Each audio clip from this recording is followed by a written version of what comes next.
Welcome to the Uneven Line podcast. We're so glad you're here. This is episode 8. Man, we have a special guest for you guys today. His name is Jordan Hobbs. He's been a lifelong friend. We've known each other for years, and we've all known each other. Yeah. And, man, y'all are in for a treat today. Yes. I appreciate you guys letting me be on. Yes. We're glad you're here. This has been he's one of he's the very first non-family member we've had on, right? That's right. I mean, like, we had to pay him a lot of money to be here, you know, but I'm just kidding. I'm just kidding. Yeah. Hey, pull up, get your coffee, get to drinking it. I've done drunk about 4 or 5 cups, so I'm jittery right now.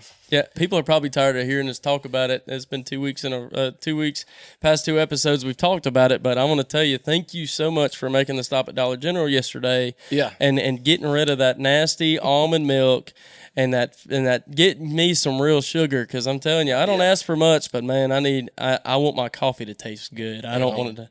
Yeah, y'all are welcome for this. I mean, your mom, why do they need that? I'm going, hey, we got to have the green room set up. Because we're not counting points. No. We're not counting our Weight Watcher points. Only points we count is on them bucks. That's right. That's right. If you can hang a ring on it or not, we counting them points. You know what I'm saying? It's that time of year right now. That's right. We're to the last stretch, fellas.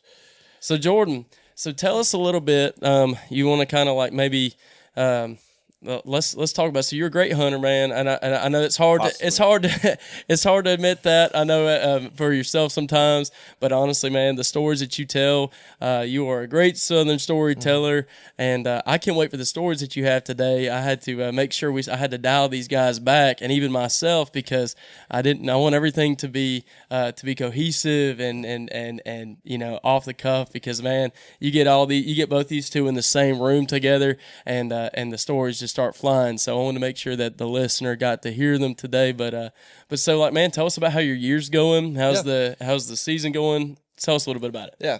So I have had success this season, but honestly, the last couple years, I don't know what it is. I have not been as good a shot as I usually am. Usually, I'm dead on. I mean, honestly, from when I was a kid, when my dad first started taking me hunting, I didn't lose a deer. Come on. I mean, I really didn't. I would drop them, or we would find them.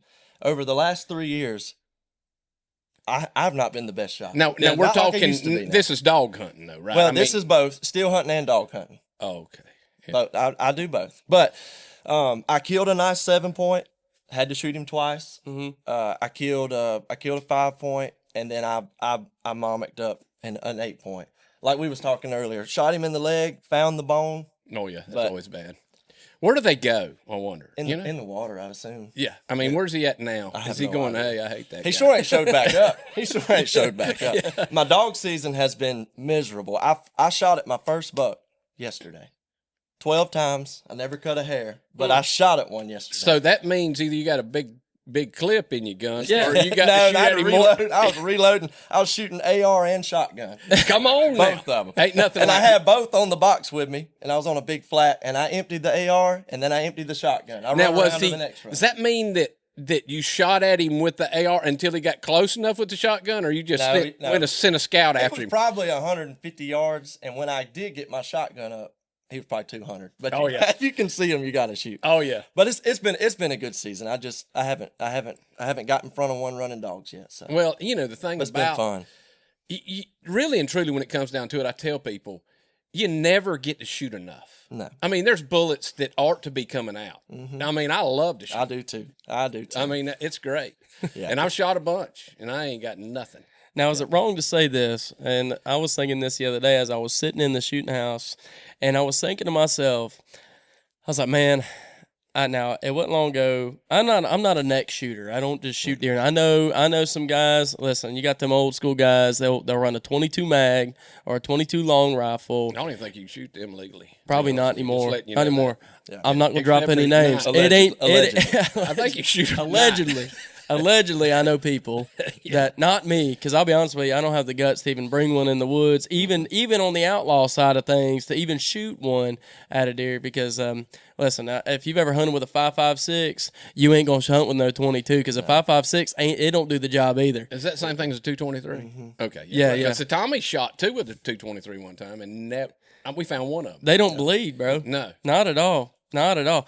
But I was thinking the other day, and maybe this might come across arrogant or not, but honestly, I love to kill deer, but I actually like the blood trail part of hunting too, man. Oh yeah. I don't know if it's like the little kid in me that likes like scavenger hunts and or whatever else, but man, like I was thinking to myself, like, because I hunt with a 270, and a 270 is pretty hefty bullet sometimes. A lot of times I'll just hit the ground or run about 10 yards and drop. And so I was thinking, like, man, how do I shoot this deer to where, like, I can at least go find him? Because I enjoy seeing the blood trail or how good the hit was or based off how the bullet hit the deer. Like, I just enjoy that stuff. Yeah.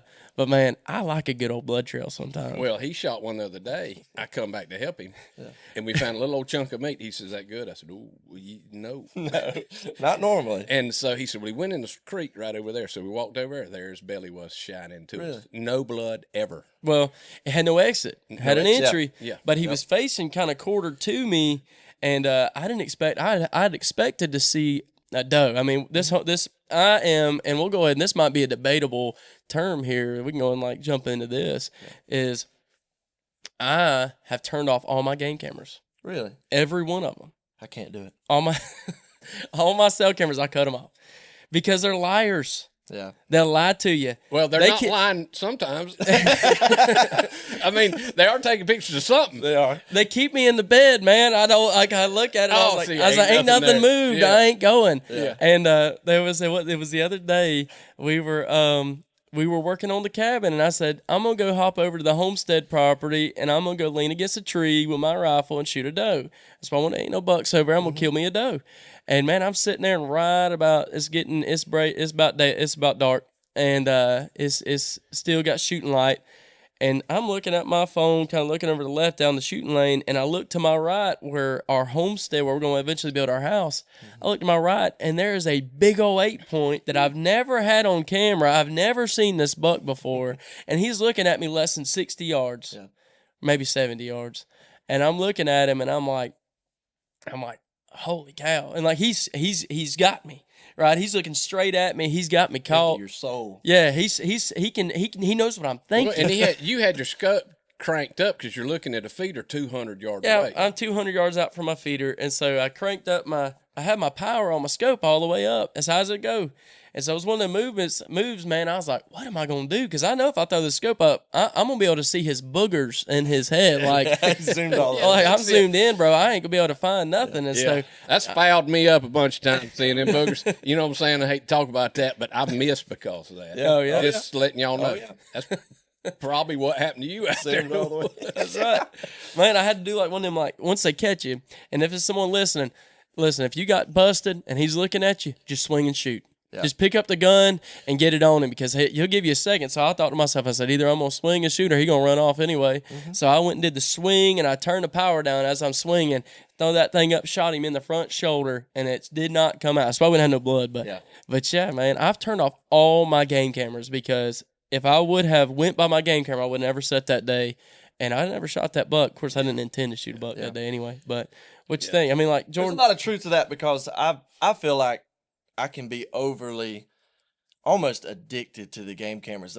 First thing I do when I wake up. Oh, me too. And the worst thing they ever did was let you share your cameras with your friends. Oh, yeah. So not only are my 6 or 7 I'm looking through, then I got to go click through somebody else's 4 or 5, somebody else's 4 or 5, somebody else, and my wife, she's like, "Are you looking?" I'm like, "I'm looking at deer pictures. It's just part of it." So I probably should turn them off, but man, I enjoy it. I enjoy looking. And seeing what's moving because, I mean, on the opposite end of the spectrum, sometimes, especially this time of year, there'll be a hot doe in the area. And you can tell, not by a lot of pictures, but just a buck comes by here. Yeah. A buck comes by there, and you're like, okay. Yeah. It may not be this stand, but I need to be in this area because the bucks are hot. Yeah. Right now. That's true. That's true. Like, so I guess so my wife, y'all get a kick out of this.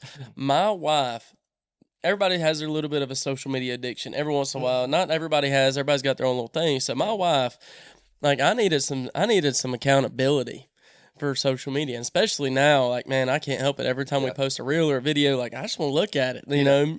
But I'm real bad on game cameras, and that's why it has the ability to kind of alter if I'm gonna sit or not. Because I'm always looking at my game cameras. I think so. I got my wife to stick on a screen time limiter. Oh, that's smart. On my phone where she knows the code. So like yes. You mean it's like you get locked out and you have to go to your mom? Yeah. I have to go ask her permission if I can get 5 more minutes. You know what I mean? I got one that does that to me and says time's up on your phone, and I just click it off. I mean, yeah. I thought that meant I got my time in for the day, and more. Y'all crazy, man. I'm gonna let you live it down. Mommy. I probably should do that. I should probably set a limit. Well, I probably should set a limiter on my. Well, I turn my cameras off, so it don't matter. But yeah. So listen. So we want to jump in. Hold on, Jess. Jordan is wanting you to put a limiter. No, I'm not. I said I should. Doesn't mean I'm going to, but I should. I'll tell you what.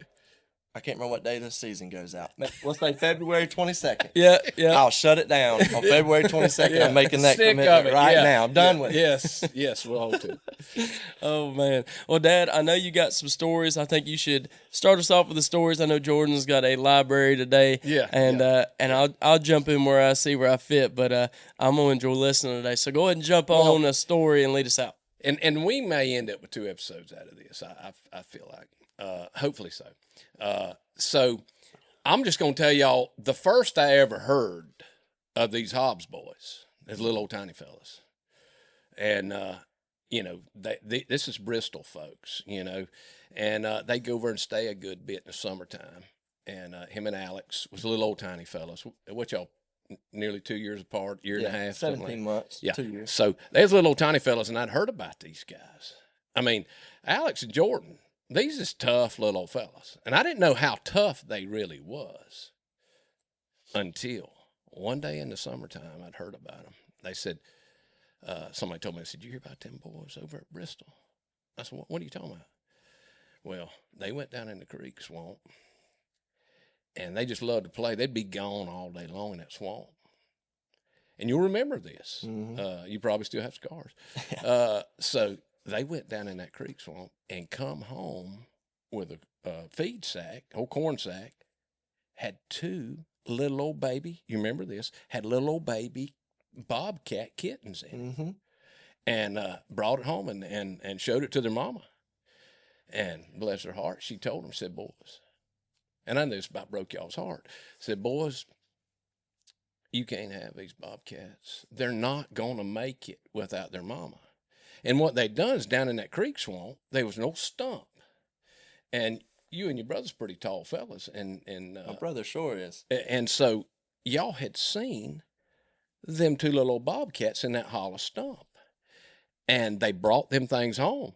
And they thought, boy, this would be great. But their mama told them, she ain't going to make it without their mama. Y'all will have to take them back. There's no way she's going to make them without their mama. When they're going to make it without their mama. So they took and went back the next day. Well, they played all day long.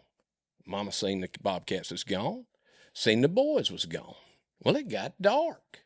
Well, she kind of got worried about the boys and got to hollering for them.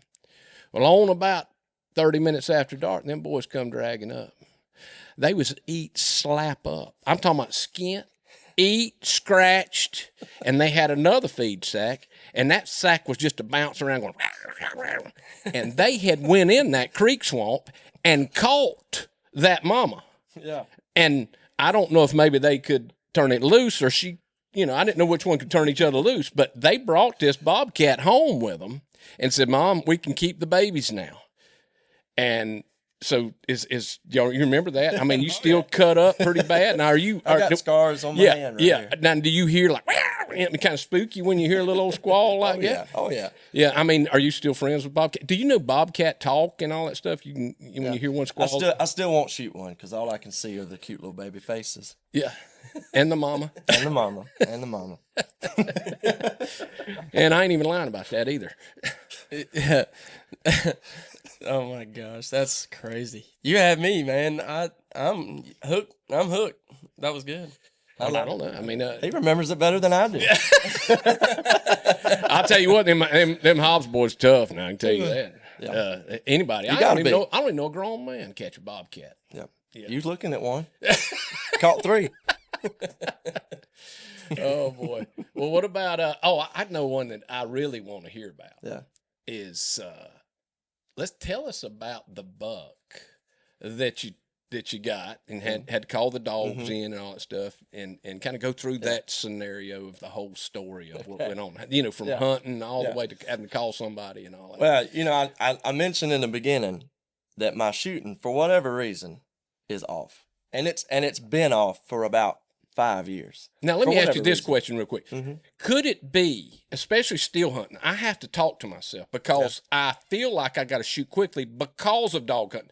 Dog hunting has hampered me. Yeah. It causes me to go, I better shoot. And you really got plenty of time. A deer don't even know you're there. You do. But you're going, hey, man, I got to shoot. I got to shoot. No, you don't. No, you don't. Just calm down. And I'm now to the point where I'm having to start getting on to myself out loud. Like, calm down, you idiot. Yeah. You know, you got time. Yeah. No, you're right. So go ahead. And do that. Yeah, I must be. So my shooting is not the best. So I got to admit up front, I'm a youth pastor over in Liberty County in Bristol, and I tell our youth all the time, I said, if you're ever going to fix a problem, you got to first admit the ABCs. You got to admit that you have a problem. All right, so I wish I'd have brought the horns.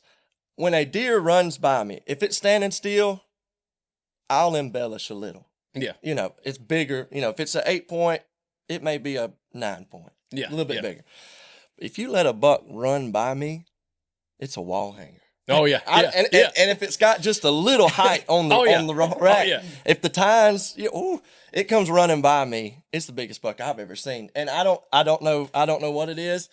Anyway, I get made fun of by my brother-in-law about it because I'll call him and I'll be so excited and I'll say, "Man, I just shot the biggest buck of my life," and then when we find it, it's indeed not the biggest buck of my life. Far from it. So anyway, on this day, I had hunted, sat in the stand, didn't see much. So I get out and I'm like, it's a rut. You know, it's in February. I said, I'm gonna ride around and I'm gonna see if I can see one while I'm out and about. So I'm just bebopping along the road. I look up and I mean, big buck shoots across the road, and they had just clear cut the whole right hand side of this road. And I could see him good coming. So I get up, I get out of the truck. I got time. I get out of the truck. I get on my toolbox, and I throw up. Wham! Wham! I shoot 3 times. Absolutely nothing happens. The deer's still just loping. I said, okay, let me take my time. And he comes across the road in front of me and goes across to the left. Wham! Wham! Well, on the last shot, he buckled. And I said, oh, I got him. Like, I got him. Yeah. And remember now, I am shook up because this thing is, it's the biggest buck I've ever shot at. It's biggest. If I find him, it's the biggest buck I've ever killed. Yeah, yeah. First person I call is my dad. I'm saying, you got to get up here. Yeah. Because I can't see blood. I'm colorblind, especially to reds and greens. I cannot see blood. Oh, yeah. I cannot. So when you're at nighttime and, you go tracking and you see a little bit of water, I think it's blood.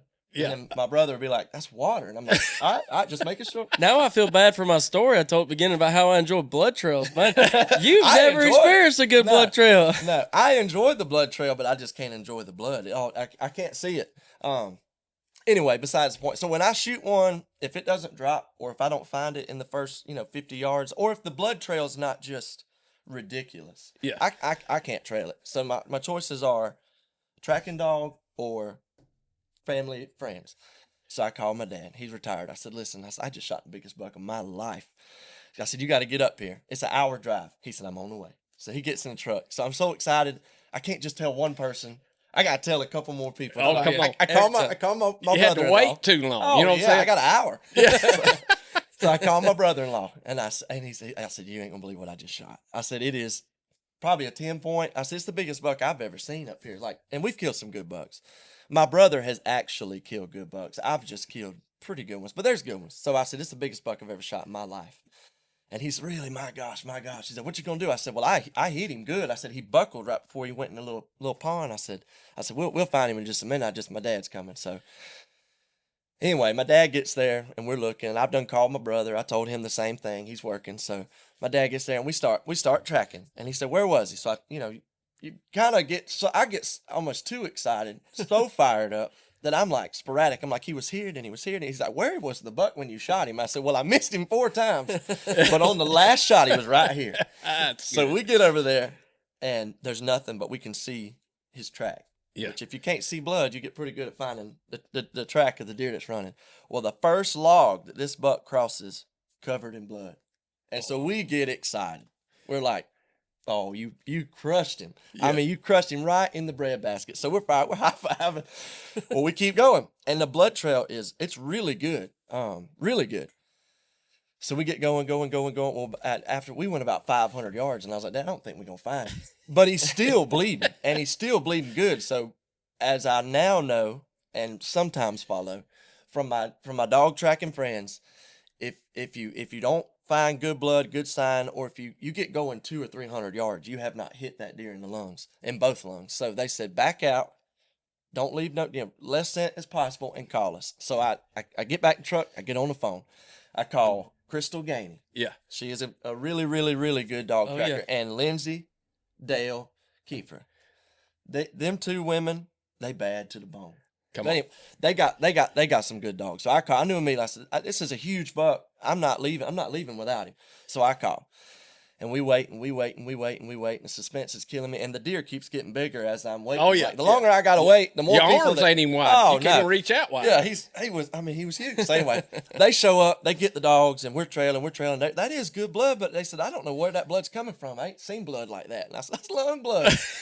It's got bubbles. It didn't have bubbles in it, but I was. Oh yeah, you just wanted it to be something. It wasn't purple, so though, was it? It wasn't. No, it wasn't. It didn't have corn in it or whatever. I mean, I'm sure you probably wasn't feeding that deer, but oh yeah, he was getting corn. Oh okay, yeah. It's legal to bait deer in Florida. They eat a lot of corn. Yeah. So anyway, they get the dogs. The dogs aren't acting real good. Well, we go off into the pond, and we bring a gun with me. I do. The ladies bring knives. They have knives. Come on. This big. Come on. They don't shoot them. They jug them. They rest, get on That's top. That's a tough woman. Oh, they bad. Yeah. So anyway. That joker cut your throat at night. Listen, I'm nervous. They just pile right on. Oh, wow. Yeah. Yeah. So anyway, we're going through there. One dog kind of starts going off. Well, he jumps the buck. And I see the buck come up, but we have all the dogs, all the people. It's a little dangerous. I didn't shoot, but he comes by me, and it just reinforces my thought of he is ginormous. Because he was running through that clear cut again right by me, wrapped around and went off. And I told him, I said, I just seen him. I said, he's hurt. He's hurt so bad he couldn't hardly go. Anyway, we look and the dogs lose it. And Crystal had, I believe it was Crystal. It was either Crystal and Lindsay. They had a young black lab puppy that they were raising, and they were training to track deer with. And we just literally were calling it. We're like, he's gonna live. The dogs won't stay on it. They won't stay on it. We were calling it, and we hear that puppy in a pond. Yep, like barking. And they and I learned from them, when the dogs bark, they're looking at. Yeah. They're looking at something. Whether it's a live deer or an injured deer, but they're looking at it. And we take off going. We're going in there, and it's wet. I mean, he run right as they do when you hurt them. They run into a pond. Yeah. We get in there, and this puppy, 6-month-old puppy, has this big giant buck bayed up. Come on. In a cypress pond. And I said, well, what we gonna do now? We got to get to the dog. We got to get to the deer. We go out and we wading through the water. We get out to that pond, and I've got my gun. And Crystal said, "Put that gun down." And when she says, you say, "Yes, ma'am." Yeah. I said, "Yes, ma'am." She said, "We gonna jug him." Oh, come on. We go out through this pond, and come to find out, he wasn't as injured as I previously thought. He's very lively. Come on. So we're out in the water with this thing, and we're wrestling. And so you grabbed him by the horns? Oh yeah. I mean, he let you grab him by the horns. Well, okay. Versus he had no choice. Yeah. So you went in? Yeah, oh yeah. We all did. And by the time we got there, the rest of the dogs had come, and he was surrounded. Yeah. And we wrestled this thing, and we wrestled this thing, and we wrestled this thing. And I'll never forget it. Crystal, she traps beavers. Yeah. A lot of beavers. So she's got beaver skin, everything. She pulls that knife out of that beaver skin holster. And and if you've ever fought a little yearling, they'll whoop you. Yeah. A big buck, I mean, it's kind of dangerous, but we're out there, and she jugs him and kills him. I'm so fired up, I have not realized at this point that all of these people with me have heard me tell them how big this buck is. Yeah. Every one of them. Yeah. And the deer that I grabbed a hold of, that the dogs had bayed, was a 6-point. And I forgot the horns at the house. He was, for y'all listening, he's about this wide. Come on. And he is about that tall. Come on. And they said, that can't be the deer. And I said, no, I don't. I said, I don't know. They may have just bait alive. This may not be him. And we get him drug out, and they're looking. They're like, where did you shoot him? And we really do start thinking that they bait a live buck, and we just killed a live buck. And about that time, Lindsay said, you shot his toe off. And you look down and the deer, deer foot's got two toes, hooves, whatever. And one of them is shot clean off. Oh, my gosh. And it was hanging by a thread. She took that toe and put it in a jar and took it home with her. And we'll never forget it. But I shot a deer's toe off, and it will bleed like you wouldn't imagine. Come on. And like that's amazing that you could hit a toe like it. It was precision. Yes. This would be a good time for you to tell the story of Johnny Spike. Oh, my goodness, yeah. So we were hunting in condos, and Johnny's, he's probably 6 years old. Tommy's 9 or 10. Tommy'd sit by himself. For those who don't know, a condo is a bougie tree stand. What it was, we got 4 youngins, so I had to actually build something because my wife, I didn't want to have to leave her with the kids all the time, so I built these 8x8. Hold on 1 second. Sorry, I hate to do this to you. That camera's gonna cut off. If we don't pause right all here. Right, pause it then. So, sorry. Listen, we left you on a limb hanger. Don't go anywhere. You're not going to miss this. Today, we're going to do things a little different. So, as far as our sponsorship goes, so listen, don't go anywhere. These stories are going to get even better, and we got so much yet to be told. So, all right, we'll be back in just a second. So today we're going to do things a little different.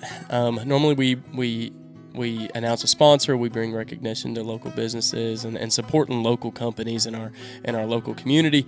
But today we want to do something a little different, and we want to spotlight an organization, a nonprofit organization that's making a difference amongst the elderly people in our community. And Jordan, if you want to go ahead and share a little bit about that, I'm sure our listeners would love to hear it. Yeah, thank you, Tommy.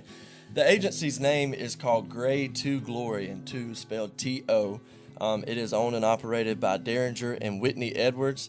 I had checked with Derringer to make sure he was okay if we spotlighted them, because I really want to shout them out because they do such a wonderful job. It is an area that is so necessary, that's so needed, and it is our elderly.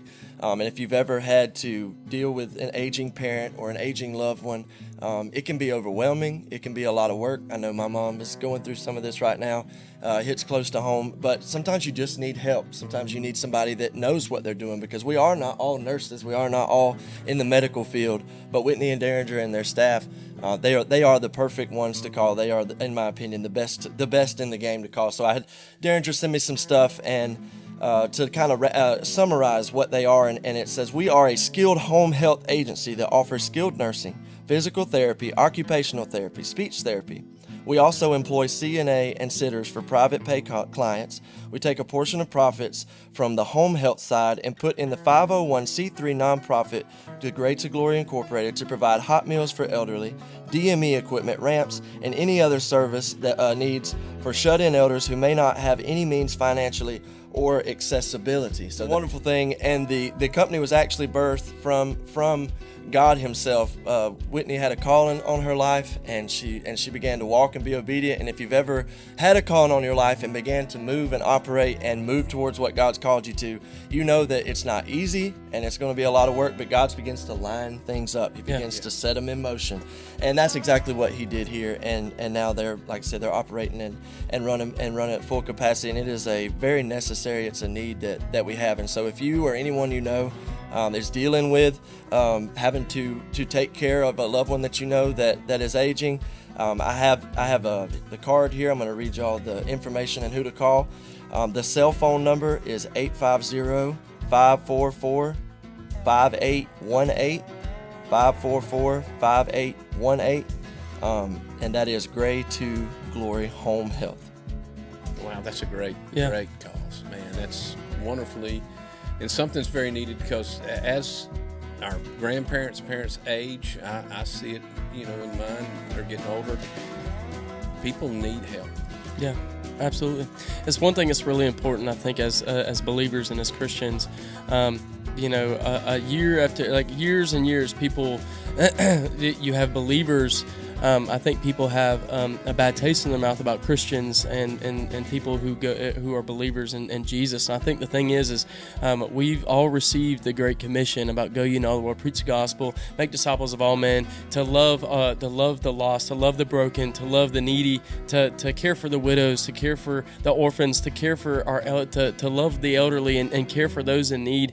And to me, this is this is so important, because it's not just Christians saying they're Christians, but it's Christians being Christians. Yes. And they're being the hands and feet for the kingdom of God. It's not just talking the talk, but they're walking the walk. Yeah. And to me, like that's invaluable. So listen, go. I'm going to have the information up on the screen, as well as Jordan told you their number. Again, if you have someone that you know, if you have a family member or someone who's in need or needs this kind of care, y'all make sure to reach out. And but yeah, thank you so much, Jordan, for bringing that. And thank y'all. And it's such an honor to recognize an organization like them. So, all right, well, let's get back to the podcast. I can't wait for the stories that are to come. Y'all ready? Yeah, Let's go. So we are back. So listen, I want to hear the rest of that story. I know the story, but the listener has got to hear the story of the spike or the 3-pointer, whatever I forget it was. what it was. Yeah. But now Johnny would probably say it was an 8-point. It was the biggest one he'd ever shot. Yeah, if we're going off of Jordan's logic, it might be a 12-point. You never know. But he hit some limbs, knocked some horns off on the way. So anyhow, what happened was me and Johnny was in this condo shooting house, and so when we were kind of setting up, I mean, I had him set there, had the same old, this little 243 that Tommy killed his first one with. Johnny had his. So this buck comes in there, and I said, Johnny, there he is right here, go ahead and shoot him. So Tommy's in his own stand, and it's an afternoon hunt. And so Johnny shoots him. That joker buckles up, and I thought, well, he's got him good. And he cuts to the left and runs out of the food plot, and I thought, wow, this is going to be good. It won't be too hard. And so we got this little old dog named Fred. Now Fred, of course, I don't know if you've ever carried like a yard dog with you dog hunting, or any other kind of dog. I had a basset hound one time that'd run a deer, and it kind of run like a inchworm. His old back would jump up. He could keep up fair, like first race. I think that the guy that bred the basset hound into being will probably have to answer to God for that one day. That's a terrible thing. Some things you're not supposed to do. No, you're just not supposed to make something with like a full hound with short legs. That's terrible. But anyway, I had this wiener dog, Fred. And we've actually done. He was a star in one of the Kelly videos one time. But Fred he would get after the deer too, just like the deer dogs. Oh yeah. But so we'd carry him up there to our property, and we was hunting there, and had him in the dog box of the truck because you just didn't want him to take off. So Johnny shoots this deer. So I go back. Tommy comes on down there where we're at, and so we're waiting around, and he gets there, and so I said, yeah, Johnny's killed this, and no big deal. We'll turn Fred loose and let him go in there and then find him. So we turned Fred loose. Fred took off, man. He goes in there, and all of a sudden he's 100, 200 yards in there, and he's just baying.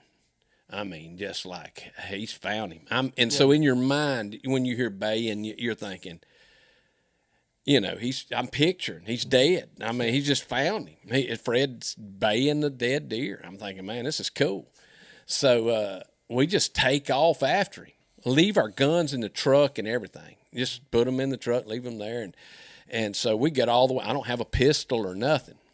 And I did have a knife, but it wasn't no great big knife. I wish I'd had one that was in a It wasn't a knife. It was a knife. It was a little old pocket knife. And so so we get in there and finally come up, light shining, and the deer is standing there. And he's looking at me, Tommy, Jonathan, and Fred. Fred's got him like, hey, I got him for y'all. Yeah. And so the boys are looking at me like, what are you going to do, Dad? Yeah. And I'm looking, them spikes, had to be looked like they was about that long, and you could see them glistening in the wind. I'm thinking, man, that's deadly right there. And I thought, well, if we had a video camera, we could video this, and if he did kill me, they could at least make money on YouTube or something. So I hesitated for a moment. And because my pocket knife, the blade wasn't about 2 inches long. I mean, what are you going to do with that? You're going to carve at him. Nothing. And so that joker takes off running, and Fred goes after him, and we finally found him about a week later. Buzzards done. Yeah, but he was wounded up. Had that one old leg drawed up. So where did he end up hitting him at? He hit him in that front shoulder, but it just didn't. I think it was one lung. a clip of like a quarter lung shot or something. Yeah. So the lesson here is don't leave your guns in the truck. When you're going to get your deer, it don't matter if you're like, oh, yeah, he's down. Bring the gun. Yes. Bring the gun or bring a big old knife. As Crocodile Dundee said, bring a knife. You know what I'm saying? So make sure you bring something that you can take them down with. But I do remember, man, he did say that. This was back before we really got into kind of any videoing of any kind.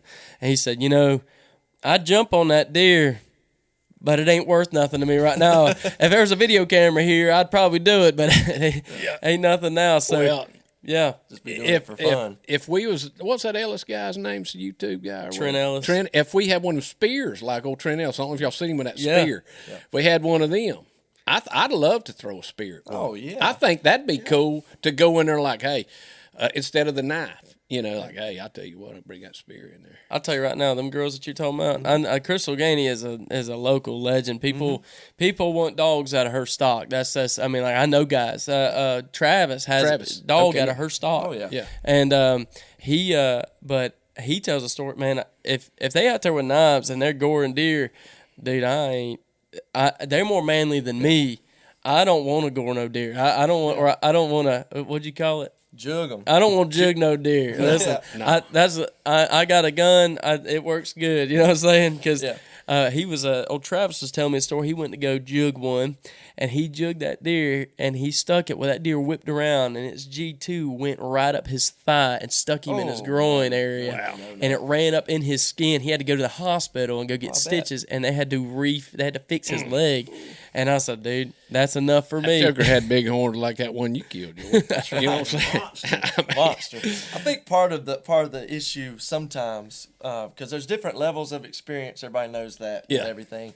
With the dogs being so close, Crystal, and I kind of am this way with my deer dogs, but you don't just want everybody wielding a weapon with your dogs right there, because they may have, unfortunately, they may have a hope to him. And grab him. It's not all fairy tales and beautiful rainbows out there. Sometimes it can get Western. You don't want it to. You want to be ethical, and you want to make the good shot, the perfect shot. Yeah. It can get kind of rough. Yeah. It kind of reminds me, now I'll say this real quick, it reminds me of, Tommy, you've wanted me to tell this story before, but me and Harold Barfield and Wes has passed on now, but we was hunting over off High Point Road over there. Mm-hmm. And we used to hunt all through. I mean, we used to highway hunt with just a couple, 3 dogs and killed a lot of big bucks that way. But we got down in there, and there was this one particular buck we would run, and they would run way deep toward one of the highways over there, and we'd leave and take off over there, but they'd never cross. Yeah. And then while you're gone, they'd loop and come back across this cut-through road. So one day we jumped this buck, he run, and I thought, forget this. I ain't going to the highway. He's not going. I'm waiting right here where he always goes. And you could hear him. And you know how when you hear dogs get near about out of here and you're going, I probably ought to leave, but he's coming back here. Yeah. Sure enough, it's like they're going around some big head or something. Mm-hmm. So them dogs couldn't hardly hear him, and all of a sudden you hear they're coming back, and I'm going, oh yeah, I tricked him. So Harold and them's out there on the road. I left my truck, and so I'm waiting there with the old 870 Wingmaster. Oh, now I could shoot that gun. People, especially when a dog hunter, they go, who shot? I love. They'd say Scott, and they'd say, no, he's got that pump. Sound like automatic. I mean, I have to look on the ground to see how many shells I shot, because I'm slinging, buddy. So I'm waiting there, and all of a sudden, I see the tail bouncing through the trees, coming on up there to me. Dogs are smoking him on to me. And so I laid her up there at him, coming straight at me. Self-defense. Yeah. And so, boom, that joker hits the ground, slides through the leaves. Dog's still coming my way. And I thought, well, I'm just going to drag him to the road. Yeah. And I'm away from the truck, so I can't tell Harold nothing. So I walk on up in there, and I grab him by the horns. It's probably I can't remember how big his horns were. It must have been 11 point or 12 big, point. real Yeah, big it's a one. big one. It's probably as big right here. So I grabbed him by the horns, and I start dragging that joker. Well, I thought, man, that's the easiest deer I've ever drug in my life. I'm talking about, I'm just unbelievable. Mm-hmm. And I look, and that joker's walking with me. Oh. True story. True story, Jordan. I ain't kidding. Walking with me. You've heard me tell this before, Tom. Yeah. And I'm thinking, good night. And you could see where Buckshot kind of, got him kind of, I think I lobotomized him, because the thing about it is I shot the wild out of him. Yeah, I walked him on over toward the truck or toward the two-trail road and let him go. That joker stood there. Grabbed him again, walked him on. And the dogs finally got there. They're chirping all around him. Yeah. And I'm thinking, well, what am I going to do with him? I'm thinking, I can't shoot dogs all around him. So, you know how you watch that, them rodeo guys will grab the steer by the horns, twist their head around, and make him flip over on the ground? Mm-hmm. So that's what I done with that big rack. I twisted him around, flipped him over on the ground. Well, again, I didn't have a knife about that long. And I started trying to jug him a little bit, and he didn't even act to phase him. Well, Harold gets there, and them old rednecks years ago always had one of them buck 110s nearby. Fixed blade. Yeah, well, here was a folding knife. He kept it in his back pocket, and he opened that bad boy up, and we pulled the leg up, jugged him with that thing. Oh, he come alive, but he still was not wild. He just stood back up. Now he's mad. No, he just stood up, looking around. He said, boy, I didn't like that. And so we had to finish him off with the shotgun after we pulled the dogs back. But sure enough, I should have kept that joker. I could have had a pet. Yeah. I don't know how many people shoot the wild out of one. I ain't never done it. No, I'm telling you right now. That's crazy. I've shot them, but they've still been wild. Yeah. So Tommy, go ahead. Go ahead. Here, I'll let you tell a story of that, and then Jordan talk about his. So going back to little kids, Jordan, I know you got 3 now. 3 now, yeah. And so when we were years, this had to be, Tommy wasn't 5, maybe 4 or 5 years old. Now, we're talking about over close behind North Bay Haven. We're talking about, you probably went over when you was younger, Stargazer pit, the old clay pits over there. Now, we had that leased at one time all through there. Yeah. And so now there's thousands of people, 2 schools. I mean, we hunted houses everywhere. Yeah, all through there. So we was down there on what we call the Bay Road. This would be coming in from North Bay Haven, going back through them houses and going all the way down toward the bay. Mm-hmm. Well, we was riding along, and I was just kind of tracking along. Dogs was trailing. It was cold, trailing down in the woods. And that big, we called that Hell's Half Acres, what that's called. My granddaddy Pitts used to have a sand company down in there. Unbelievable, man. Deer were down in there, killed a lot of bucks. And so we're riding along, and this rack right here, Tommy says, Daddy, there's a deer horn on the ground. Now, I'm talking about a 4 or 5 year old boy. I thought, I ain't no deer horn. He said, Daddy, I'm serious, there's a deer horn on the ground. So I backed up and got out, and he found this shed laying on the ground up against Mill Bayou on that road. And I'm thinking, good night, I ain't never seen that deer in my life. We never killed. Off of him. Yeah, kicker coming off the side. We're looking at least 6 on one side there. And I thought, man, I got out and picked it up. I told him, get out and get it. And he gets it. And I'm thinking, good, now this boy's on it now. A little 5-year-old boy. Now, we never killed this buck, but found this shed right there on the side of there. And now there's people living all through there. And it progressed, too. I mean, because I was in New Mexico. He found that one. I found that one, too. Yeah, that was... that's a true story. So we'd like to put some... Big old whitetail this is true, too. This is honestly a true story here. A lot of people assume it's an elk because it looks like this, but actually... This is how it looks. Because it's a whitetail, this is how it looks right here.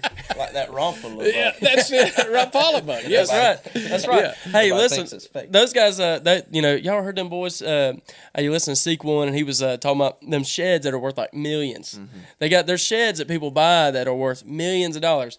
This is a whitetail, and I'll take 1.5. Oh, yeah. 1.5 million. Yeah, okay, absolutely. No less. Not our best offer. This is the only offer, okay? Yeah. I'm just kidding. I'm kidding. Anyway, back to kids in the woods, and, go ahead. And so, Jordan, you got two kids that are at an age to kill deer now. That's right. And Bowen's been there a while. Mm-hmm. So tell us a little bit. Your girl killed her first deer this year. Yes, tell us a little about that. Yeah, so my daughter... My son, he is 8. I gotta make sure he's 8. Yeah. I started him off. I don't honestly remember how old I was when my dad first started letting me shoot a gun. Mm-hmm. But I mean, I was younger. But for whatever reason, I was terrified. I mean, terrified of shooting a gun. Just I don't know if it's the noise, the kick. It could have been when my dad made me shoot a single shot 12 gauge, old bull barrel, for one of the first guns I ever shot on a 5-gallon bucket. Boom! Oh yeah. Don't kick. It hurt. It hurt. So it kind of ruined me. So I told myself I'd never do that to my kids. So I didn't. So I started my son off when he was 5, shooting a little 22, a little 17, getting used to it and working him up. And I did the same with my daughter. But Bowen, which is my son, he took to it quick. Like he likes it. He likes to go. He likes to hunt. He likes to shoot guns. He's never been afraid of the kick. Yeah. My daughter, on the other hand, I did not do her like my dad did me. I didn't make her shoot no gun that was too big. I honestly think it's the noise that could be. So anyway, I have tried and tried. She is 6. So I've tried and tried to get her in the woods to come hunting with me when she was 5. And even to just come sit with me, but she didn't want to do it. Well, she made up her mind. Didn't have a choice. I was watching the kids. Daddy daycare usually this time of year, you're going to be in the woods. You're either going to be running dogs or in a tree stand. Yeah. So daddy daycare found us in a condo stand. Yeah. And I told her, I said, deer comes out. You want to shoot it? I said, you don't have to, but if you want to, I want you to. Because she is a good shot. She just had quit shooting because just scared of the gun. Yeah. And she said, I'm going to shoot him. And I said, okay. So the best thing I ever did was I bought a set of the Bog tripods. Okay.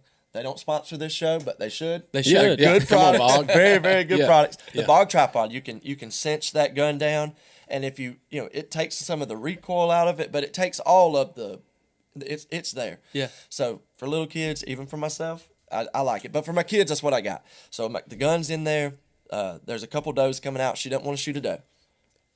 I don't know. She's like her mama. Her mama won't shoot a doe. Yeah. Me and my son, doe management. Yes, Anyway, sir. she Yes, wants sir. you to doe, so she's waiting on a buck. And so I'm sitting there, and I'm like, Lord, please send a buck out here. Like, I'm ready. I'm ready for her to shoot one. Like, I'm ready. Like, I'm fired up. This is the most excited she's ever been. She's in my lap. She's actually looking, actually watching and seeing the deer. I said, a buck needs to come out. And sure enough, as the good Lord does in blessing you, a buck come out. Except I didn't know it was a buck at first. But the buck came out, and he was running around 2 does. And it was just way too far. And I'm like, I said, get ready. I said, I think that was a buck. I said, get up here. So she's in my lap. We got the gun. She's looking through the scope, and she's looking at a doe, and she says, I see him. And I was like, baby, that's not him. That's the doe. And she's like, I want to shoot him. I said, that's not him. So I had to keep her from shooting the doe first. I said, wait, he's coming. Well, then here he comes. He gets in the corn pile, and I didn't make her wait long. He come out. He got broadside. I made sure. I said, "Are you on him? Are you on him?" She said, "Yes, sir." I said, "Well, let him have it." Whoa. Come on. And it wasn't no jump, wasn't no kick. It was hunker down and digging. Yeah. Come on. And I said, "You got him. You got him." Yeah. But herein is the problem. I can't see blood. No. Okay. I can't see blood. Now, can she see blood? Yes. So that's what that was. They found the deer. So I bought my kids a 7.62 by 39 millimeter Ruger rifle. Yeah. It's about that long. Oh yeah. And it is a great for kids. It is a great round. It's a great gun. It's a good caliber. Yeah. Put them a nice scope on it, and so we get down there to where she shot. Kind of like a 308. Oh yeah. Yeah. And a buddy of mine shoots a 350 Legend. Yeah. Of the Ruger rifle, and they're almost identical. Johnny Boone shoots a 350 Legend. That's a good round. Yeah. Just this gun's not accurate beyond about 150 yards, but the kids can't shoot much further than that anyway. Yeah. So we get down there, and I'm looking. I see a little bit of hair. I'm like, oh no, and then I see where the deer kicked up, and I said we're gonna look for blood, and I don't want to let them know your dad can't see it. Like I gotta be the dad that finds the deer. Yeah. We're looking. I can't find nothing. And anyway, my son and my daughter, I said, take this light and y'all look around because they had another light. They start seeing blood. They're like, here it is, Dad. I'm like, oh, yeah, I see that. I saw that. I ain't seen it yet. Oh, Dad, there's. I said, oh, there it is. Good job, guys. I said, I'm just going to, y'all go ahead. I'm with y'all to help you, but I want y'all. They had to find it. So we, anyway, didn't go 50 yards going there. It was our first buck, a 5-point. So it's a 5-point. For a 5-year-old. Yeah. Oh yeah. That's great. She that's turned great. 6 in March, but honestly, I mean, I've killed a lot of deer, and I enjoy hunting, but since my son and my daughter have started getting in the woods, there's nothing like it. Yeah. I mean, I could never kill another deer, and if they're with me, I don't shoot. They shoot. Well, they'll be your gun. That's the way it was with my kids. They were my gun. I even now, I went this last few days. I was able to go. I'm just right by myself up at our place and just hunted. Mm-hmm. But to me, I find, because a lot of times I get along with the Lord in those times because I'm kind of right by myself. But really, it's not as fun to me as it used to be to hunt by myself. No. And it's not because I'm scared of the dark anymore. I've outgrown that when I was a little boy. But you know, the thing is, I think to myself that I want to share this with somebody. Oh, yeah. And I think that's how it becomes with a dad. Mm-hmm. You want to. It brings me such joy. I never go, wow. I mean, Tommy's killed 4 rack bucks this year, and I think to myself, I haven't killed any, and I ain't killed any. Hey, let's 1 second. I gotta make sure that camera don't cut off on me. Yeah, so I had to make sure I got that camera just right. We need to update some equipment probably in the future, but right now we're gonna work with what we got. Our camera shuts off about every 30 minutes, so make sure we don't miss nothing. So, so Jordan, you just told us a story about your daughter shooting her first buck and how exciting that was. And sounds like she's a pretty good shot. Yeah, so there you go. So you got a boy, and he loves to hunt. Yeah, old Bowen, man. Yeah, and he's had a good year this year. We're trying to get him his first deer in front of dogs. Oh, wow. Is tough. Yes. I mean, it really is. It is tough, but we're trying, and he almost got a chance yesterday. But anyway, he out of the tree stand, he has killed several really, really good bucks. He went with my sister deer hunting this year and killed a nice 10 point. Wow. I mean, a nice one. And so he is a good shot also. Both my kids, really good shots. And I think the main thing is you teach them while they're young, gun safety, how to handle a weapon, how to respect the animal that you're hunting, and teach them the right way from the beginning, and then they'll know, and then they can go out and enjoy it, and one day with their kids, because it's a joy like you've never had. So I'm proud of both of my kids keeping up and taking up the family tradition. Deer hunting. That's good. My son's he's killed more Osceola turkeys than I have. Really? Wow. I've yet to kill one, and he's killed 3. Because like I said, when he's with me, he shoots, and so every year he's that we go down south, he's killed an Osceola. So. Wow, that's Tommy's never got an Osceola. It's the only one I'm missing on my slam. Yeah, I've never killed one. So I've only ever killed an Eastern. Yeah, wow. Oh man, that's I've crazy. never killed a single turkey except for flush outs dog hunting. You be dog hunting, me going, here come one at a time, running across the road. I'm going.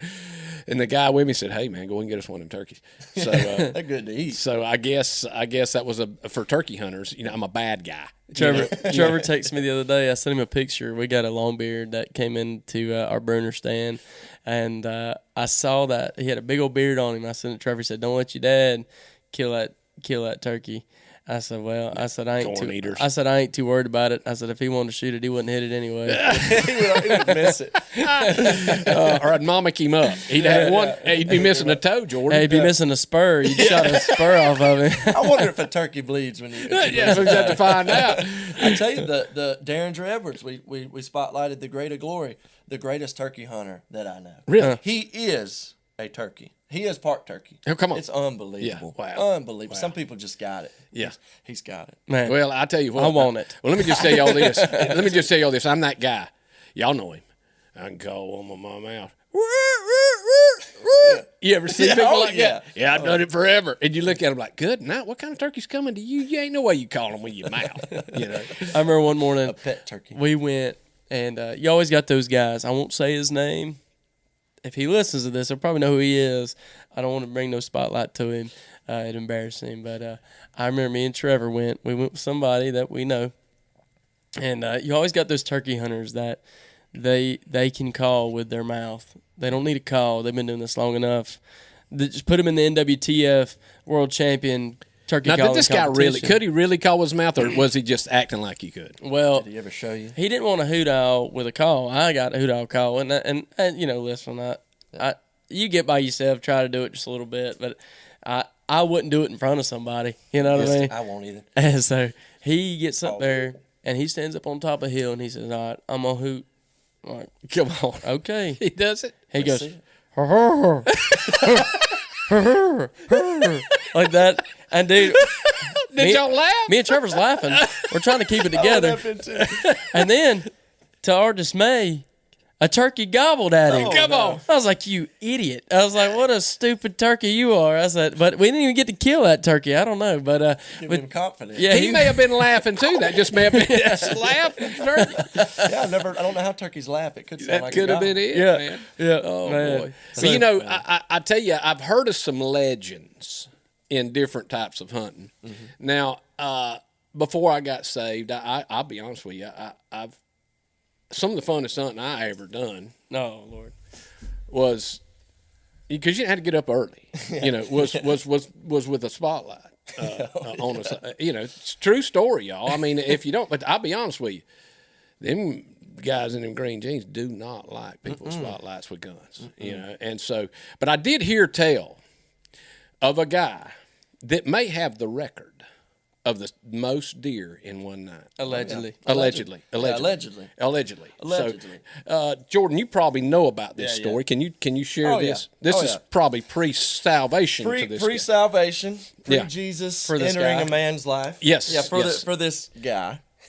I'm talking about no fear. This guy had no fear. No, in the area that this took place, there was no fear, and there had to have been a set because it was in a high traffic area. Oh, yeah. And a place, and honestly, maybe that is why they got away with it. Because people would think nobody would ever do that right here. You know what I mean? Nobody would ever try nothing like that in this area. So, you know, allegedly, and it would certainly have been pre-Jesus. There is a crew, a little small group of people that tagged 12 deer in one night. 12 deer. 12 Now, deer in one night. in And the back of a truck. In They the hauled back them of in the the back truck. truck. In the Didn't back go of the back and truck. get them the next day or nothing like that. No. All in the same night. All in the same night. And it all took place between 388 meet 79. So we're Being talking local now. here. We're local the here. local Highway beach. 388, which is over toward Panama City Yep. Beach. Yeah, very low. Yeah. So you from 388 to 79. Yep. 388 comes out, hits 79, and it runs all the way to 98 Back Beach Road. Uh-huh. You then can take a right Yeah. and go to the west, and you could go, you know, any range of 1 to 25 miles. You could On go the that other way. side of Phillips Inlet. Yeah. Okay. Okay, and it's unbelievable the amount of deer that live in that such area or used to. That you know, There's a lot of there's high so dollar much- folks over there now. Oh yeah, Yeah. And there's been so much construction. There's been so much changes and things being built. It doesn't look like it used to. Somebody might not be able to duplicate this in that same area. I don't think you could. I don't think Yeah. you. And honestly, the amount of traffic on those roads has picked up tremendously. But back then, this group of people would get started there about the airport on 388. Yeah. And Allegedly. Would get started at the airport there on 388, and both sides. Oh, it's spotlights. two guns at the same time. Spotlights out the window, Yeah. shining. And it really, honestly, I know some people that I don't remember who their names, but I knew some people who hunted out there, and there were some nice bucks out on that beach. Some not quite as big as what there is at St. Andrews State Park, but there are some nice. Did these bucks out particular there. people ever try St. Andrews State Park? No. No, they weren't. There wasn't. There was a little bit of common sense, but not. But I'm telling you, this area over here is just so full of deer, and so they would get in the truck and they would get started about 9, 10 o'clock. Yeah. Maybe 11, middle of the night, and it would rock on till about 3 or 4 in the morning. And the record set was 12, piled up in the back of a truck. They was feet here, they was heads hung out here. I mean, honestly, driving by this truck down the road, you could pass them in the dark with your headlights, and you'd be like, truck is full of deer. Somebody be right, baby. That truck right there was slam full of deer. I just saw it. And they're probably going, surely they went hunting somewhere and they're just now getting home. Yeah. I know. And the thing about it, now they make which I mean they're expensive, but they make guns with silencers and night vision. None of that. This None is of just that. regular. And old trucks These trucks were have those daytime little what do they guns. call them, dome lights on the back of The go lights. The go lights on the back of a truck. You don't even none need of- a handle. Yeah, none of So, those. wow. Your granddaddy's old 30-06 that'll Come blow on. your eardrums out, and a box of Remington core locks. Come on. And that was the record. And honestly, pre-Jesus, you don't think much about it, and you have no fear. When you're young, you have no fear. Yeah. You've never been in real trouble. Yeah. You've never had like serious consequences. Yeah. So you're just, and every young boy, every Wow. young man goes through that. No Yeah. fear. Yeah. And look, that many deer. I mean, the only problem with that is they ain't but one problem. Somebody going to have to clean them. Somebody got to clean them all. Yeah. That was the worst part. Yeah. They would split them up. Oh, those guys Allegedly, they would split them up. Allegedly, them guys would do all that. Yeah, and Wow. what's real funny is one of the guys lived in an apartment complex there in Lynn Haven, and so periodically there would be phone calls made back to the front office that said these people out here cleaning deer in the parking lot of where we're living at, and they come out there and they get on to you. So one of these people this particular person may go, hey, he's talking about me so this person will know that you're talking about. Oh yeah, That you know them. that I know. Yeah. So it sounds like if that many deer in the back of the truck, that truck had to be squatted. And I would say, like you hear the Carolina squat and all that stuff. We call that the panhandle squat. That's exactly Allegedly, we call that the panhandle Yeah, squat. I'm telling you, man. A truckload of beach. That's it. That's it. And it would make more sense when you always hindsight's 2020. When you think back, I see from time to time there was a big case locally the other day where a couple brothers got caught. I won't say their names, but they got caught night hunting, and some of the deer that they confiscated. I'm like, I would tempt. It's tempting. Like that's a big buck. Not these boys. Does. Yearlings. Oh, yeah. Spikes, Oh. Yeah. Didn't care. Yeah. Did Well, not care. It was not a trophy hunt. It was a meat wagon. It's like that robo deer. Oh. I mean, I'll be honest with you, man. They should only be able to have like a little 6 point on it. Yes. Because if you put like a 10 or 12 point on that joker, Oh. you might. You'll turn an honest man Well, I tell you into what, a criminal pretty quick. I told somebody one time, they showed me a big rack that this game warden's had on. I thought, good night, you'll cause a preacher to prop his rifle over his gun coming home from church on Sunday night and shoot ain't that lying. joker. I saw what they used to put one out on Highway 20, where we grew up, where we used to live on Highway 20. I seen one night, but the problem is there's some big bucks on that stretch of Highway 20. Oh yeah. And you ride by and you'd see, and I remember when I was younger, there was a giant that lived up there, and to the point that I didn't know my wife then. Of course, we're married now. She tells the story of a big buck that she saw on Highway 20, and I'm pretty sure right around that same time, it's that same buck, because I tell people it is the biggest deer I've ever seen in Florida, and he was right there. But the game wardens used to put one up Just on because Highway 20, they knew and about I it. saw Yeah. him one Oh, night. wow. Oh, yeah. Is it, I got to know because I saw probably the biggest buck I ever seen in Florida, just about 2 miles off 77 on East Highway 20, heading towards Ebro. Is that the same area? You're talking about West Highway 20. Yeah, going it'd be toward west. Will that be west? Yeah. I have seen Yes, some good ones. West Highway 20.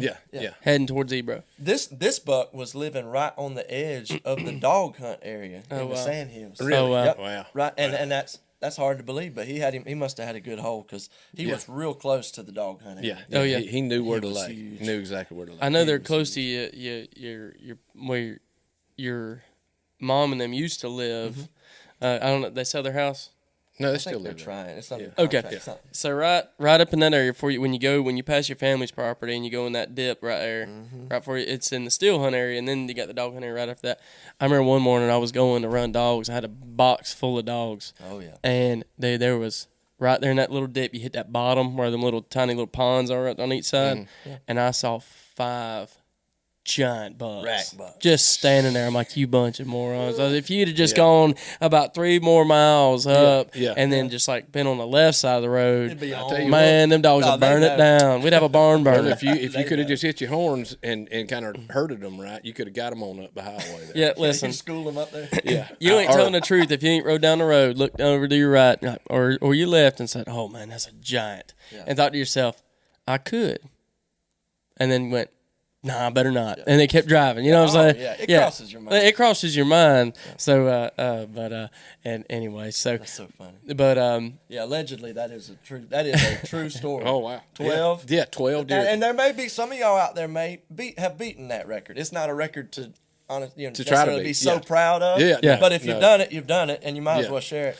Well, this story is an alleged story, so don't comment in the chat or in the comment section if you have or have not beat that, because this story is it could or could not be true because it's allegedly. Listen. So we were talking about for these guys it was before Jesus that we know of. So, but I want to talk about. I think a couple weeks ago, I don't know if it was last week, we talked about Dad. We talked about your testimony, and but one thing is the Bible says that we overcome by the blood of the Lamb and the word of our testimony. And I think a part of me, I was telling our students one night, I said the reason why that is sometimes you need a reminder of how good God is in your today, because if He was faithful yesterday, He'll be faithful today. And I tell them, remember back to the time when you were walking through that tough season of your life and you leaned on Jesus and He come through for you and He made a way when there seemed to be no way. In that time, remember that today it's not any different. It's still the same. The Bible says He's the same yesterday, today, and forever. Yes. The Bible says He's not a man that He should lie, and the Bible says He will never leave you nor forsake you. Amen. And so we believe there's a lot of power in our testimony, and that not only for ourselves as a reminder, but for others to know that, listen, God made a way for me. He'll make a way for you. So today, Jordan, your testimony is a very powerful testimony, and I believe today that I want you to share that, and I want someone, if they're listening, I want you to know that I want to be an inspiration to them, and that you never know where people are walking, that if Jordan can make it through, I can too. Yeah. So, Jordan, tell us a little bit about your testimony and your walk with the Lord. Yeah. So I appreciate that. I appreciate the opportunity to share it. Honestly, God has been so good to me, as He has been you guys as well. But and I've done nothing to earn it. I've done nothing to receive it. I certainly wasn't a great child. I wasn't a great, especially in my teenage years, my early 20s.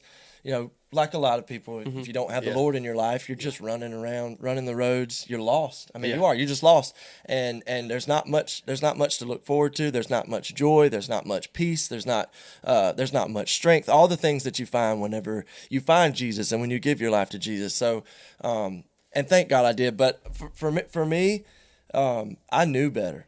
Yeah, When I was younger, my dad would take me to church. My grandparents, we would go to church. I heard the gospel. I attended some youth events, not a lot, but I attended some youth events. I knew better. There was a seed planted in my spirit. There was a seed planted in me to where I knew I was wrong. Yeah. I knew what I was doing wasn't right. And I think there's a lot of young people out there today that it's wrong. You know what you're doing, the life you're living is not right because that seed has been planted.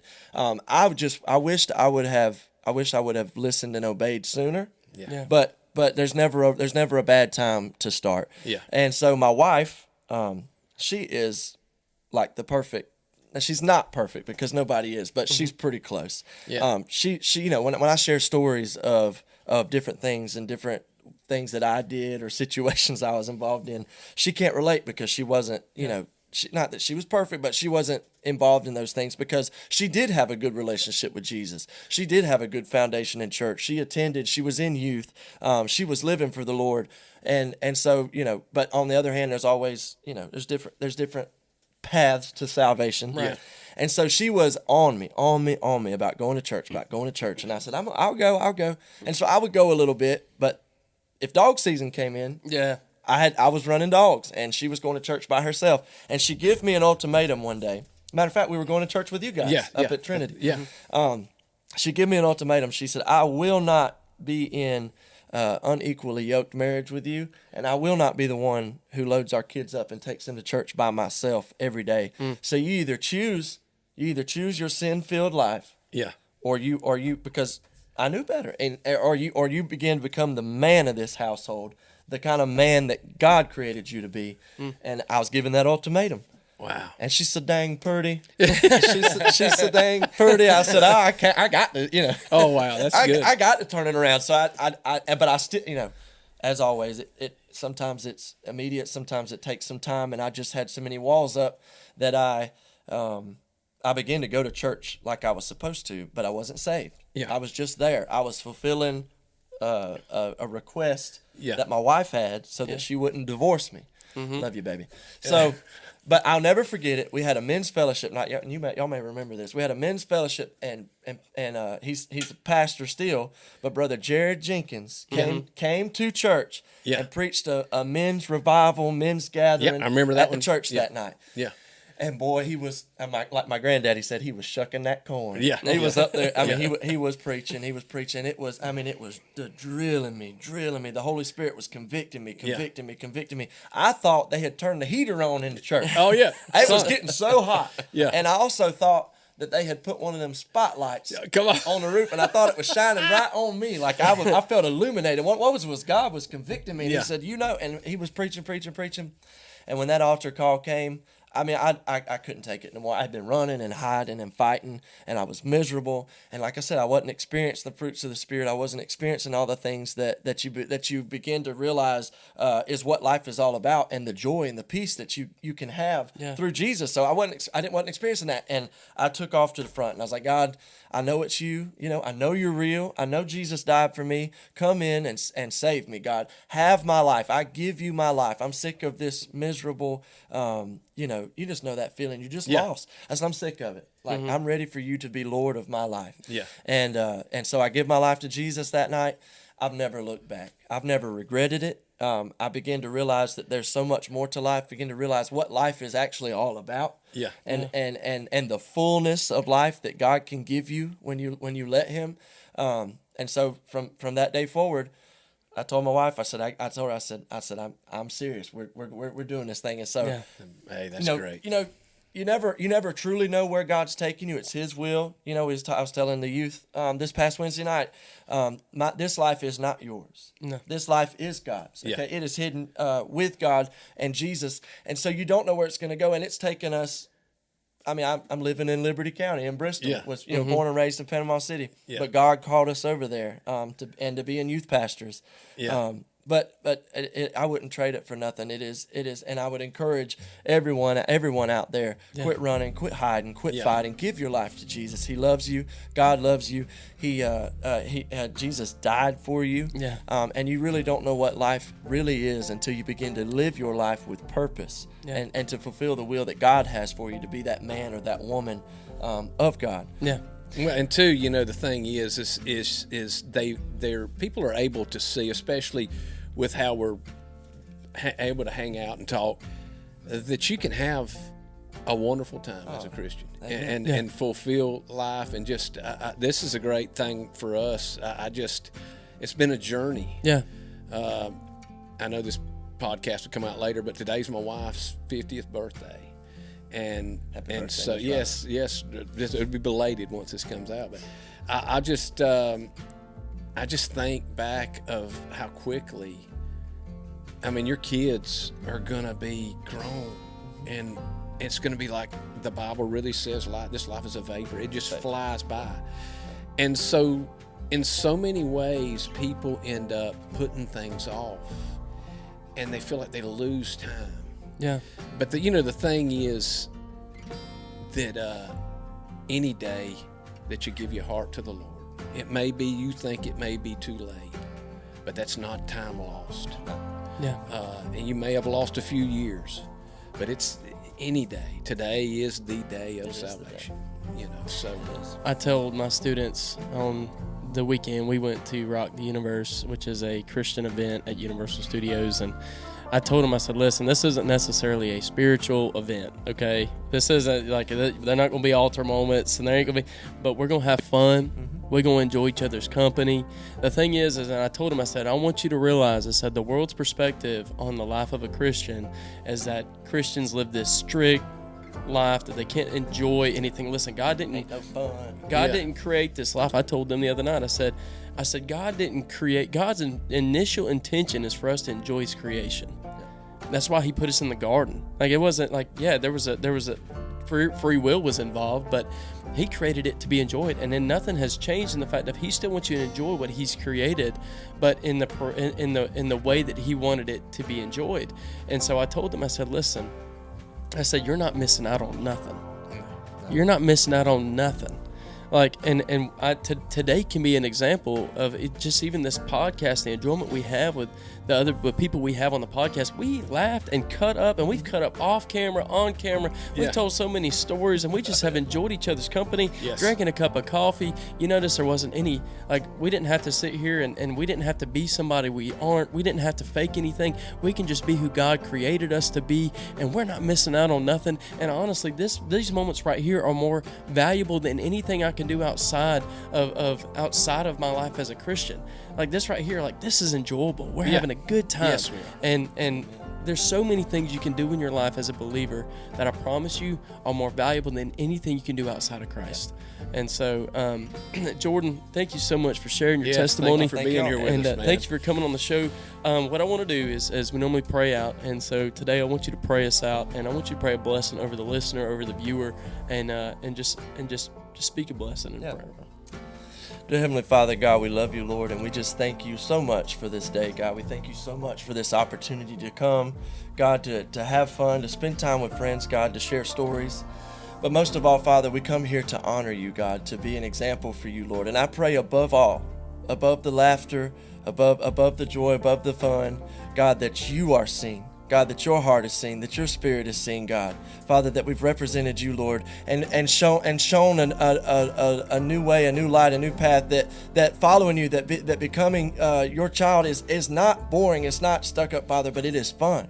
And God, I pray a blessing over this audience. I pray a blessing over each and every ear that is listening right now, God. Father, that you would bless them, God, that you would touch their life, that you would touch every area of their life, God. And Father, I pray for anyone listening who does not know you, Father, who has not accepted salvation, Father, that today would be the day, that this moment right here would be the moment, Father, to begin to live life to the fullest and begin to experience what life is truly about, a life spent, Father, serving you. Lord, we thank you, God, for this podcast. Father, I pray a blessing over Tommy. I pray a blessing over Scott, God, that you would continue to bless them in their avenues to get this information out, God, as they share stories and they laugh and they have guests, Father, but most of all, that as they exalt you and as they lift your name up, Lord, that you would continue to bless this ministry, Lord. We love you and we thank you in Jesus' name. Amen. Amen. Thank you so much for coming out to the and viewing the I Ain't Even Lying podcast. Thank you for sitting with us, and we hope you enjoyed yourself. We hope that you took a load off, enjoyed a cup of coffee. We hope that on your commute to work today that you enjoyed the podcast. And listen, have a great day, have a great Tuesday, and we will see you guys in 2 weeks. And that's all we got. That's it. Thank you for visiting with us. Thank y'all. All right.